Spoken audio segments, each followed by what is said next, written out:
Hello, everyone, and welcome to Aging Rewired by Senior Planet from AARP. I'm your host, Sheila Solomon. Today we're talking about work. Americans are retiring later than ever before. In 2023, Pew Research Center reported that about 19% of adults ages 65 and older were employed. Compare that to 1987, when only 11% of older adults had a job. With this tide shift comes great opportunity, but also its own set of challenges. In this episode, you'll hear from an expert, Maureen Wiley-Clough, about how to counteract the sad reality of ageism when job searching in the tech industry. Flipping the switch in your brain from, oh my gosh, I'm too old, quote unquote, too old, no one's going to want to hire me, to my age is not a liability, it's an asset. And the right company is going to recognize that. But before that, I'm joined in the studio by Janice Malone to talk about her work as the founder of Vivian Store, a nonprofit to help Black-owned small businesses in South and Central Alabama. Janice, welcome to Aging Rewired. You are the first AARP Purpose Prize winner I've had the honor to interview. This award, which Janice won in 2023, recognizes people 50 and older whose innovations inspire others and offer solutions for societal issues. Janice, have you owned or run a business? I'm a serial entrepreneur.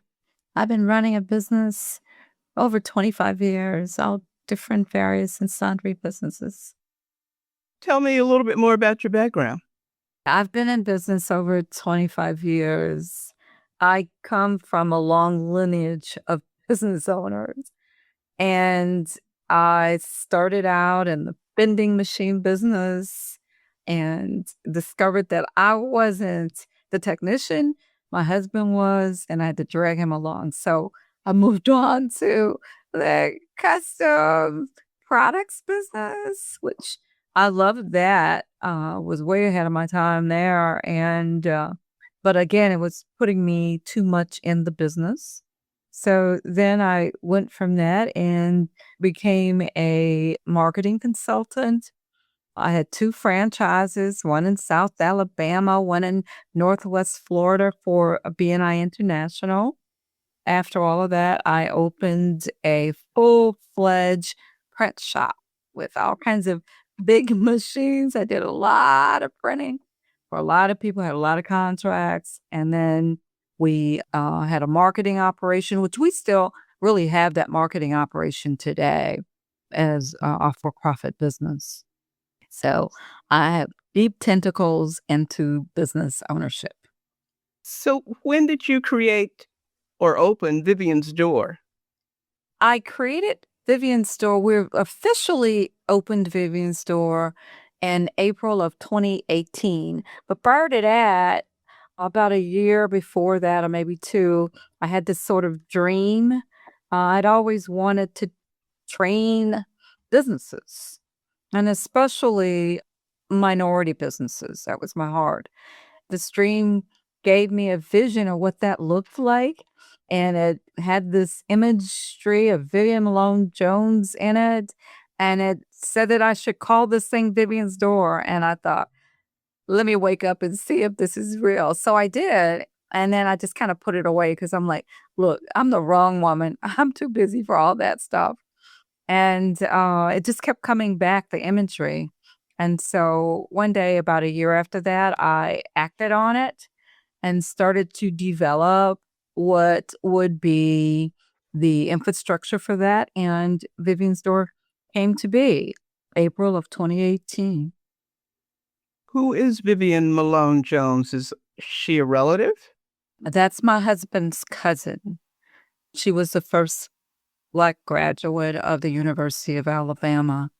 She was the one that Governor Wallace stood in the door of the university June 11, 1963, and tried to deny her an education.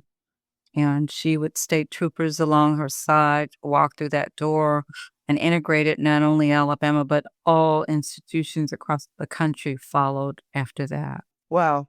So in this vision of mine, I could see these businesses walking through a door of success. And I'm like, wait a minute, this isn't real. And I kept just dismissing it. But then in 2018, you finally gave in. So tell us how that transpired. How did you get people to come to you? As I said, I'm really a very methodical planner. So I wrote a whole lot of stuff on paper, and I'm also really good at getting people to buy into what I am doing.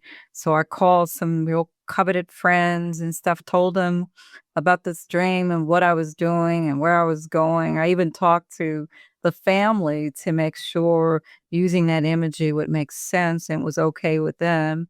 From there, my daughter wanted to join me in the effort. Been along with me in the print and marketing operation. And so we decided that the first thing we wanted to do while we were building the infrastructure is to get that community engagement going. And we did that. And people were just, was wanting to be a part of this, wanting to be a part of this. And so she really built a strong following well before we actually begin to do the work. And tell us about some of these businesses that started at the beginning with you coming into Vivian's store. Yeah, the businesses that started with us many of them are still with us today. One thing we wanted was a real serious training program. And so we partnered with an operation called Entourage out of Boston that was doing the curriculum for the SBA's Emerging Leaders Program in a private partnership with them. We had businesses that had schools, they had academies. We had one lady, she had a child care center she was pulling up on. We had folks in it with gyms that were in there. We had people that were developing, accountants were in it. So we had a wide spread of businesses that really truly wanted to march along with us because they'd not had anyone with the lived experiences that I had trying to really resonate and be with them on their journey in business. I came in as this sort of grandmother with all this knowledge about business and, people just folded into it. They loved that. People don't really care what you know until they care that you care. And that's what we led with. We led with humility and humanity in everything we did. And we engaged that community and involved them in our walk along the journey that we was on. And so where were they coming? Were they coming into an office building in 2018, or were you meeting at churches? I mean, where? No, at 2018, they weren't coming, and we didn't have the office building at that time. We did have an office building. It was our for-profit operation. And so we were well known in the community. So people were coming around that synergy. Like we had the walk through Vivian's door. We had 500 people coming to this event just to, be in a sort of community sense. We had all kinds of stuff happening for the business owners. The training is really what required us to have our own sort of environment. We first started out in the training doing it virtually because COVID came along. Talk to us more about that. What did that do to these fledgling businesses? Well, a lot of them weren't fledgling at the time. Some of these guys were seriously strong businesses. Most of business sort of work we do is done transactional. That means that somebody comes to you, says, I got this problem. You fix that problem and you send them on their way. Well, we came with a different strategy. Our strategy was this is not going to be transactional. When we bring them in our fold, we're going to be on the journey with them through it all. And so we built the program out such that it was training first and then coaching to support it, which was a whole different model. And it brought a different kind of person to the table. People had to come with seriousness or else our model wasn't really a model for them. Can you give us an example of that? I can't quite see what you're suggesting to us regarding this difference between training and coaching and looking for certain kinds of people. Great. As a business owner myself, the one void I had, especially being a minority business, is I didn't have people who were still alive and in business that I could sit down and talk to, that I could get mentoring information from, that, over the coffee table, over dinner, we could talk. That wasn't the case. And I didn't realize at the time when we started it that wasn't the case for most of the people that were finding their way to us. They didn't have those support systems. And many of them didn't even come with plans. I mean, we had businesses 7-10 years in that were operating these businesses, and some of them were successful in a way, but they didn't have a plan for how they were running these businesses from their hips and stuff. And so I'm like, we got to be more organized. We got to have strategy here. And so we had built systems in place whereby you come to us, you got a problem, sure, we're going to help you. But first, let's find out, before I put my coaches on this, let's find out what the problem really truthfully is, where you are in this business. So let's take a look at the plan. Well, they didn't have a plan. We sent them and they were making under a certain threshold income-wise. We sent them down to our business plan blueprint class model that we built ourselves. And so it's like a 14-week program. And along in that program, we are doing the academics of building out a plan, but we also have like a personal coach in there with them for every single one of those meetings, as well as all the coaching that goes along with outside of the classroom stuff. And so it was just a whole different vibe, a whole different model. These guys had not been used to this kind of stuff. And I don't think the market was used to it really. And so then when we had the partnership with Enterprise, it was the higher level businesses, they was our mid-level businesses. We did the same thing. I mean, they would have the academics of it. It was a 6-month program. But there again, we put coaches along with them. And then we added a lot of technology because my corporate experience was as a systems analyst. And so I knew that you could get strategy from systems, and I knew that technology had to play a large piece in how we did what we did. Technology is one of Aging Rewired's magic words. Tell us some more about the technology that you were using then, and what's it like now? We were using things like Live Plan to help us in the build out of the plan so that we could bring more mentors and stuff in.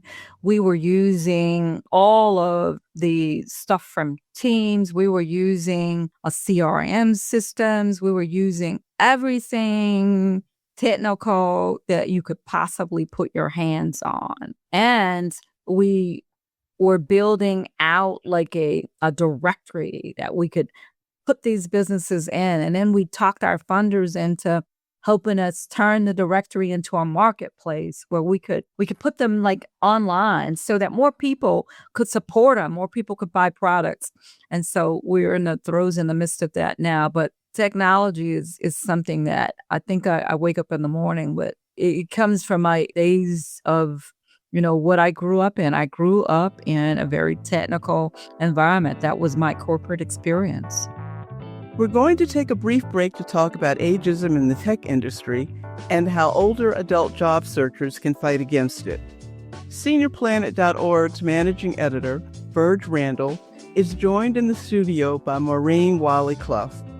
Maureen's a brand partner who works to empower people in midlife and inspires career reinvention at any age. She's the host of the popular podcast, It Gets Late Early, where she discusses getting older and ageism in the workplace. Here's Virg and Maureen. Maybe you could talk a little bit about what value older people have in the tech industry. What do they bring that's unique? Absolutely. I mean, the knowledge that you amass, not only from being within one specific organization, but even from working across industries and frankly, just living, if you bring that to an organization, that pays off dividends.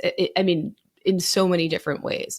And when you pair that sort of expertise and understanding how common pitfalls emerge and ways to see around corners and trends developing because you have a history of working in this industry, and you pair that with people who are perhaps maybe a little bit earlier in their career, they might be younger, they might not. People graduate college at different ages, right? But bringing the newest sort of in the know key concepts from school and other training into the mix, when you pair that together, I mean, that's an exponential like knowledge boom, right? That is going to move your organization so much further along. And it's just one of those things, like, I can't understand how we got to the point in the tech industry where it's like, okay, everyone knows that experience should matter. You ask for a certain amount of experience when you are putting a job description together, but then it is at some point just kind of arbitrarily decided that that's too much, right? It's quite bizarre, but there's so much to be gained. And I mean, especially for a tech industry that claims to want to have, I mean, like openly prefers youth, it's strange to me that they don't give the people what they want. And what I mean by that is Gen Z is hungry for mentorship, and they're not doing it at organizations. So Adobe came out with a study recently that said, essentially, like 82% of Gen Z wanted a mentor and only 52% of Gen Z had one. I was shocked it was that high. But this is something that people want. Actually, a Business Insider article just came out today in which I was quoted. And I was like, yeah, well, tech industry traditionally loves Gen Z and loves the youth, but I think they love robots more, right? Because what are they trying to do? Make money, innovate, move fast and break things. That's the ethos of Silicon Valley, right? And young people are getting left behind, which is really quite sad. But AI, it's obviously been in the works for quite some time. It's not new, but generative AI and its just absolute abundance and ubiquity around the world, right? That's a new thing. And so it's kind of open season. Anybody of any age can go out there and become extremely proficient in it. And that is a boon to them in their career, whether they decide to be an entrepreneur or whether they work within a corporate entity, right? That is a massive, massive win for them. So I think trying to shift into sort of that hopeful mentality about it can be really helpful. What advice do you have for people who are older and want to keep their jobs or get a job in tech? Is there hope? There is hope. There is hope for sure. I would say the most important thing is to show that you are an active learner, that you are proactively out there trying to gain new skills and showing how you can apply those new skills to the knowledge you've gained over time and how that's going to turbocharge your career or their initiatives in the future, right? You shouldn't say like, oh, I have 20 years of experience doing XYZ. What's that mean? Right. Tell me what you can do in the future moving forward, right? Mm-hmm. So that future facing sort of mentality is really critical. And that's a lot of that. The onus is on the individual, right? Companies right now, they're not really doing this. I wish they were. I think they will be doing more in the future. But right now, it's really up to us. So take control in that regard and give yourself the best education and upskilling and reskilling that you possibly can. And then I would highlight that on your resume as well as on LinkedIn. That's the first thing I think that's really critical for people of all ages in the age of AI. I also think that flipping the switch in your brain from, oh my gosh, I'm too old, quote unquote, too old, no one's going to want to hire me, to my age is not a liability, it's an asset. And the right company is going to recognize that. And I will be there longer, be more loyal if I go to a company that wants and desires people who have wisdom of experience versus someone who doesn't really value that, right? Now, that's a relative position of privilege, right? So sometimes you just need a job. Yeah, and it doesn't really matter who it is. You need a paycheck immediately. Right. Mm-hmm. And so if you are in a position where you can be choosier and you can wait a little longer, I highly advise just being out there, being proud of, I mean, I think we should all be proud of our age, and it should be a badge of honor. We don't live in that world yet. And that is unfortunate. And I hope we'll be ever so slowly chipping away at that and we will get there. But right now we don't. So if you need a job right away, as much as it pains me to say, it is actually good advice to try to take some years of experience off your resume. Maybe don't list your college graduation dates. Really? Right. Yeah, tragically. And I will tell you, people in my audience will reach out to me and be like, I A/B tested this concept. And as soon as I took my age identification markers off the table, what do you know? People started wanting to interview me. Everyone always says, and this is true, like it's easier to find a job when you have a job, right? And True. so if you have a running consultancy on your LinkedIn all the time, right? That is going to help you so much because you're never unemployed if you have a consultancy for yourself, right? So I highly advise doing that. It's a very, very sound practice. We didn't get into networking at all. Well, why don't we? I was going to ask you about that. I was going to say, we haven't even gone there yet. So here's another aspect of being older that is a major win. When you're older, you know a ton of people, right? Throughout the entirety of your life and your career. You are connected to a plethora of folks, all of whom could help you get a foot in the door at organizations. That is a win. And it's something that I actually feel bad for younger people. They don't have that. And networking is a dirty word to a lot of people. But if you really just come at it, I know, a lot of people really, really dislike it. And if you come at it from more of a human perspective and really just think of it as, okay, we're all just trying to help one another out. We're all just trying to get by here. And, just lead with kindness, lead with openness, and try, of course, as much as possible to reciprocate and help people out. People are going to want to help you. Treat people kindly, reach out to them, and start before you need something, right? Right. Start before you need something. What can older people do to help advance this particular ball in terms of dealing with ageism in the tech industry as workers, as consumers, as employees? Any thoughts on that? I do. The first thing is to recognize that these stereotypes exist and don't play into them. So I would say if you're over 40, over 50, don't say things like, oh, I'm just not good with technology, or, oh, I don't know anything about AI. While you might feel that's true, it doesn't advance the group as a whole to say that out loud. All right. So don't let those stereotypes persist by playing into them. That's really important. Right. In your language. Right. Yeah, your language, your mindset is really important. It is true that if you can cultivate a little bit more hope, optimism, and, go get 'em attitude, that's going to help you. There is no question. And then make sure that you know the latest and greatest. Show that you are an eager learner and that you are a lifelong learner and that you're seeking advancement and going to the next level, because every organization wants people who are like that. That is the goal for organizations. So as much as you can showcase that and future focus, not just say, oh, I did all this in the past. And by the way, if you're not on LinkedIn, listen to me now, go on LinkedIn. Everybody, even if you just have fairly a shell profile. I'm not saying everyone has to go out there and become a quote unquote thought leader, but which is not for everybody. And certainly I think there are a lot of quote unquote thought leaders that I'm like, self-proclaimed, let's put it that way. But you need to be there because 90% of recruiters look on LinkedIn. And by the way, if you want to figure out who you know at companies, there's no way to do it other than on LinkedIn. So help yourself out, give yourself a profile, fill it out, start connecting with people. And I'm sure for a lot of people that will sound so overwhelming because, oh gosh, I haven't been on LinkedIn or I haven't been active or whatnot. You know what? The second best time to start is today. Let's do it. Thank you so much to Virgin Maureen for sharing those valuable tips with us. If you're interested in hearing more, you can listen to Virgin Maureen's full in-depth conversation by visiting youtube.com/SeniorPlanet.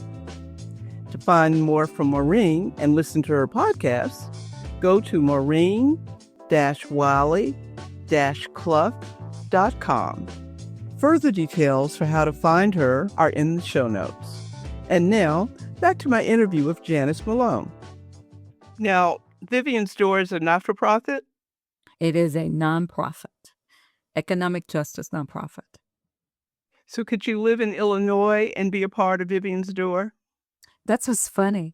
When the AARP thing came along, we had people from all over the U.S. with all kinds of issues and problems. And because we deliver the business plan blueprint class virtually, there was nothing really stopping us from allowing people that are in other areas to be in those programs. And so we don't even advertise for the classes, to be honest. We just line them up. Janice, what would you say are some of your biggest wins? There are a couple that I really like to talk about. And when our first training program, we had a young lady who was formerly incarcerated in her life. And she went through the program with us. And as a part of the program, we taught her how to go after contracts. So she ended up doubling her business to almost 700 and some $1,000, I'd say, within 6 months of that first class and coaching scenario. There was a young gentleman in Monroe County, Alabama, 28 years old, wanting to get a service station. We were able to broach a $700,000 loan to help him acquire that service station on the first pass to the banks that we were working with to help that happen. With a farmer who found a bunch of gravel on his land, and that gravel ended up being some of the richest gravel you could have for asphalt and pavement. We helped him write the business plan for that. He got that business plan written, and he ended up getting $200,000 to buy the equipment to support that operation, and he was employing 5 people. And he also has a beef and cattle farm, and we were able to help him get another 200 acres of grazing land for the cattle they was putting on. So we have a lot of success stories. We have 4 gentlemen who were childhood friends. They're all seamen, wanted to start a trucking company. They had no knowledge of what to do there. We put the plan together, helped them get started in their operation. They started with 1 truck, and now I think they're up to 3 or 4 trucks and 3 to 4 employees driving those trucks. So we've got some really good stories that are happening success-wise because we're in it for the long haul. We're, like I said, we're not transactional. These guys don't leave us. They come back to us, bring other people to us. And so we're proud of the work that we do. And what's the age range of the people who have come through and are still parts of the program? It runs the gamut from, I would say, about 18 all the way up to, God, I want to say on up, because some of these guys on the farming side, they've aged out, but they are still in the game and needing support and wanting to, bring others on. Something I didn't mention, we also have that sort of an ag club, an agriculture club, because what we discovered with working with the farmers is that their biggest problem was not having labor. So we went to work to build out that agriculture club. So we, during the summer, we have internships for youth from 16 to 26. And so we run that program with them. Last year was our first year doing it. We had 15 youth who spent the month of June with us, doing all kinds of agriculture stuff. And that we ended up with 2 of those young people going on to career-wise to study at the college level agriculture. So we're helping to build out the future farmers for some of these farmers that really are going to age out of what they're doing. Aged out. What is that number? When we got out to these farms, what we discovered, the average age of most of these farmers was about 60 something. And many of them had lots and lots of land, but they didn't have, folks lined up wanting to join them in farming. So we had to build a natural connectivity that would create the appeal that was necessary. After Reconstruction, there were, and specifically, we're not only just dealing with Black farmers, but I'm going to quote a stat for Black farmers. There were 1 million Black farmers after Reconstruction. Today, there are less than 1,400 of them. And so tons of land was involved in that. If we're going to talk about wealth, the distribution of wealth, when these guys age out, so does the land. So if you're going to be good stewards of the land, and you're going to retain the land and go back to agriculture, which is where many of the roots of the people who come to us are from, then agriculture is one way to do that, is to really kind of get connected to the land. Janice, you're doing a lot. How do you manage your own time and your own businesses? My kids are grown. I have 2 children. My kids are grown. I have very, very young grandkids. And so I have a very supportive husband. And we have good volunteers. And I'm all in. I'm 100% in for as long as I can do this work. I don't think I could keep up with you myself, that's you sure. It's a lot. And it's hard work because we're working with, in many cases, folks who have been disinvested in. It's not your easy training model where you just kind of whiz through it. There's a lot of support that has to happen in order to build people up well enough to sail through all this. And so we love it. We love the work. You mentioned the 60-somethings. Frankly, I don't think that's that old. I'm a proud member of AARP, so of course I don't think that's very old. What are some of the benefits of starting a new business, however, as an older adult? Some of the benefits are, and we find a lot of that happening. We see a lot of that. People are retiring from their corporate jobs, and they've got these large, swaths of 401ks. In many cases, they take some of that money and they build a business out of it. So we have a lot of people, they want to move on to the next thing in their lives, regardless to what age it is. And if it happens to be 60, they still have a desire to do something to contribute to the dreams that they have. And many of those dreams have to do with building a business. I had someone called yesterday. They, have a bunch of rental property and they were doing this on a personal basis. And so, quite frankly, building a business around that is going to achieve some real results for them in terms of wealth. What are some of the other types of businesses that older adults come to you about? Many of them, are into consulting. Some of them, want to go into businesses like they want to be the mouthpiece of what their history comes from in terms of their backgrounds and stuff. And so we help them set up operations. Some of them, want to just be the money component to bring some young folks along with them, whether that be in the beauty business, trucking, and products and services businesses or whatever. These guys, they don't want to just sit down and wait until, day is done, gone the sun. They really want to put something back. They want to have done something a little different than they did in their corporate life when they were raising their families and had to do whatever it is they had to do. So what's next for Vivian's Door? What are you doing with AI, for example? We're so into AI. We haven't created yet internally, what our total philosophy is, but as the head of the organ, I've allowed AI to become a part of what we do without setting the structure just yet. Now we're just about to set the structure for that, but in our marketplace, AI will play a large part in that, and we're going to train some models to help and assist on the coaching side. Because some of the language of coaching, we see the same problems present themselves over and over. Those are great things to train an AI model because all AI is, it's a big data aggregator. And all it does is the more data you give it, the smarter that brain gets.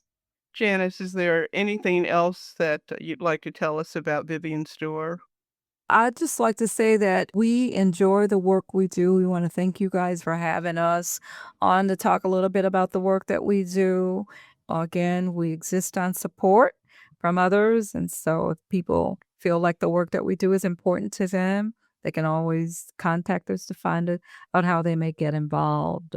We're really changing real lives. Some days I get up and I say, is this real? Is this work I'm doing? Because that's not what I set out to do. Is this work I'm doing? I mean, is it real? I mean, to see some of the changes that's just happening as a result of the work. I have one last question for you. If you could speak to an older adult out here who's thinking about starting a business at this stage in their life, whatever stage that may be, and they're kind of on the fence, may even be a listener to this podcast who we're talking about, what would you tell them? They have to know what's best for them. If it's something that they truly have their heart in and they really want to do, they need to get advice.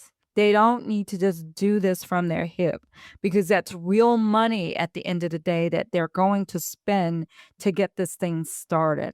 And so they want to have as much advice and as much research and get someone who's willing to mentor and coach them to get this thing started. Because being a business owner is, by design, it's a very lonely occupation. And so you don't want to go into this alone. And so how do they reach Vivian's door? We're on all the social feeds, and we have a website, viviansdoor.com, and all the social feeds, at Vivian's Door. Just send us a message, and we're glad to see how we can help or see how we can get partners in their areas to help. Janice, thank you very much. I've learned a lot. Thank you guys again for having me. I mean, this means a lot. Every time that I can talk about Vivian's Door to others, I know that I'm doing the work I ought to be doing. Thank you, Janice, for joining us. To learn more, you can visit viviansdoor.com. This has been Aging Rewired, a podcast by Senior Planet from AARP. Thank you for listening. Please make sure to like, subscribe, and share it with your friends and family. If you'd like to learn more about Senior Planet's free technology classes, including classes on job searching and the digital age, visit www.seniorplanet.org or call our toll-free hotline at 888-713-3495. Until next time, I'm Sheila Solomon, and this is Aging Rewired.